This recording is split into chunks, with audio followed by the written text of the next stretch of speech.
Hello, I'm Emmy, I'm the developer of the Five Nights at Freddy's rewritten games. I'm making this video to properly announce that I'm working on a new horror game, Calamity County. I'm really excited to start sharing progress with this game, and this first video is a bit of a devlog to share what we are going for and how development has gone so far. Calamity County is a first-person survival horror game set in an abandoned theme park. The player's main weapon is an unreliable toy gun that forces the player to control it like a classic rail shooter game. As the player looks for the truth behind the park's closure, they slowly unravel the unnerving past behind Calamity County. The main gimmick of the game is that you're forced to control the game like a rail shooter whenever you want to defend yourself. When I was working on Five Nights at Freddy's fan games, a lot of what I did was giving more freedom to players compared to the original games, like allowing players to free roam and giving the camera in the office a wider range of movement. I realized that a lot of what made the original FNAF games work so well as horror games was the lack of freedom and control over their view. By giving the players more control over what they could look at and where they can move, the game became less tense as a result. So this game's premise kind of comes from the idea of applying the idea of limiting players' controls to create horror to a base that is reminiscent of survival horror games like Resident Evil and Silent Hill.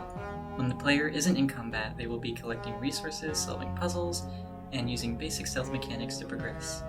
But when the player enters combat, they will be locked in place and will be able to move their cursor anywhere on the screen to shoot. We've been designing our enemy behavior systems around this idea. I've had the challenge of trying to make the enemies work well, both as rail shooter enemies, but also as first-person survival horror enemies.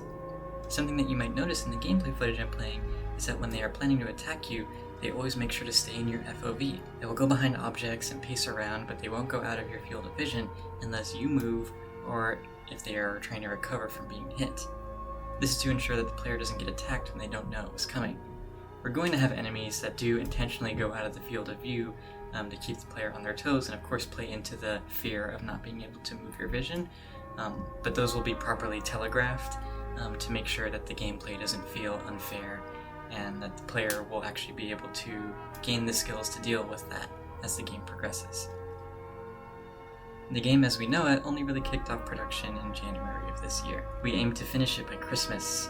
That's a really scary and tight deadline, so the game is going to be quite small and tight-knit. We are going to be working with the YouTuber Vani to have it tie into this year's FNAF Miss charity event that he runs. That same event I released Five Nights at Freddy's Rewritten 87 for last year. This game has always been planned to be a charity project. Myself and everyone on the team are doing this for free with the goal of donating any money that we receive to the Immigrant Defenders Law Center. This organization aims to provide free legal services to immigrants in the US, as well as providing help and educational resources to the local community. Myself and most of the team are based in Southern California, and the behaviors of ICE and the DHS as a whole is something that we see affecting our family, friends, and neighbors, which is why we chose this cause and organization to fundraise for. Of course, this game isn't really Five Nights at Freddy's related, but we figured that it would fit well with the event given it's still animatronic horror, and it's for charity anyway. That being said, the organization we're raising money for and the fact that the game is for charity is almost independent from the contents of the game itself. I don't really think I have the maturity to adapt something that's serious into a video game storyline. I'll likely show more of the game story in future devlogs, but I'm really happy with what we have so far. It's got weird supernatural elements combined with character conflicts that mirror common power struggles that are often seen in the entertainment industry.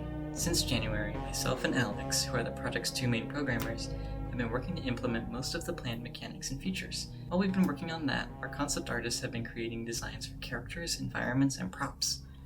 Just recently, we finally started turning those concepts into assets and putting them into the game. I want to try to get as many characters modeled and in-game as I can this month before a semester starts because environments are always easier for me to handle alongside schoolwork. So that's where we are now. By the end of this big effort to get characters done, I want to make another video to show some of them off. By then, I'll be getting a proper playtest build together that will feel like a slice of final gameplay. We'll be using the results of that to adjust character behaviors and figure out important level design aspects. I hope you guys are excited as I am. I really can't wait to get this game out. I've been putting so much effort into this, and the team is so incredibly talented. I've been super in love with everything we've made so far, and I have really high hopes for what this game will be. So hopefully see you guys in the next devlog.